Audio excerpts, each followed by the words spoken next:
I am about to do a complete spoiler because I'm going to read it to you. And I think I'm going to try and do this in the most difficult of ways so that you have a chance to see the pages yourselves, because you should see the terrific illustrations that go along with it. And I'm reading this with some joy because I am a Dockers fan, and this really is a book from which Dockers fans can take a lot of joy indeed. Okay, Louie had the best big brother anywhere. Rocky taught him how to kick a footy, so it sailed between the sticks nearly every time. He taught him how to bounce the footy, do a handball, and how to keep away from the big fellas so they couldn't smash him. But Rocky taught Louie much more than that. He taught him about their country. Thanks to Rocky, Louie knew how to walk on their country. Don't step on the new shoots, Rocky said. I wouldn't step on you. He knew that you had to set lots of little cool fires so you wouldn't get a great big hot one. Fires are hungry, just like you, Rocky explained. Too right, Uncle Phil said. They can't grow if there's nothing to eat. Louie and Rocky had once made a proper hunting boomerang together.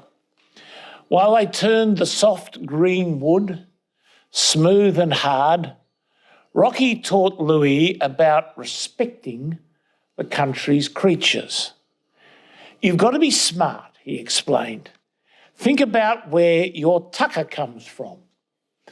Then Mum taught them both how to make everyone's mouth water. There's Mum, she's doing some cooking, and their mouth is watering. Rocky even taught Louie their songs. Kangaroo is bouncing on my country, looking for his food. I have a beautiful, beautiful country, so he has beautiful, beautiful food. Louie was so happy living and learning on his land every day that sometimes he would hop high and long like Joey's mum, just for fun. He'd go head over heels like Joey.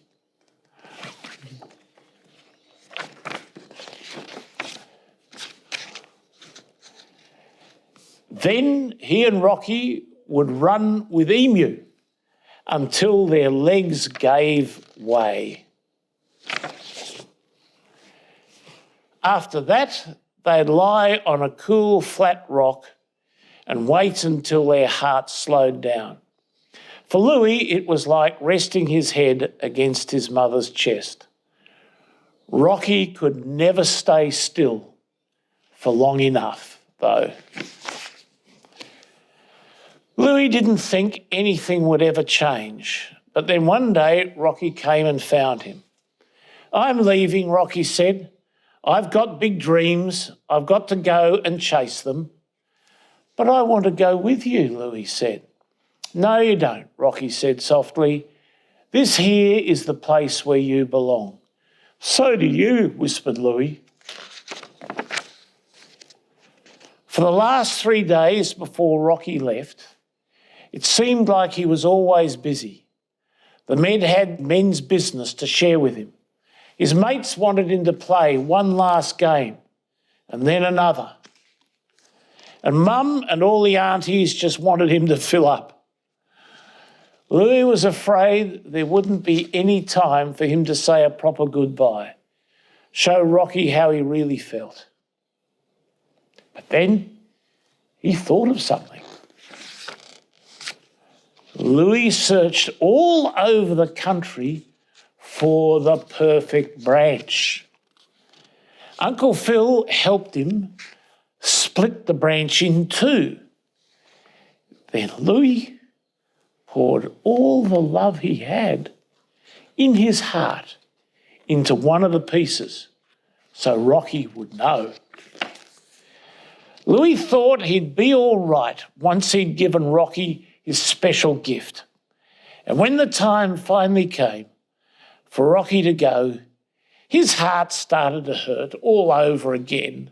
"Hey, don't be so sad, little brother," Rocky said. "I may be going away, but I'll never ever forget where I belong. Besides, you did such a good job on that boomerang. I know it will come back." And it did. So, that's a terrific book.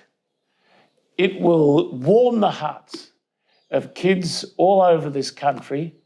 It'll mean something pretty special to our Aboriginal kids as well, because it's something which is probably pretty much within the experience of all of them. And if it's not now, it will be. So to Raewyn, Phil, Dub, congratulations. To Penguin, publishing it, fantastic. And I wish you all the best.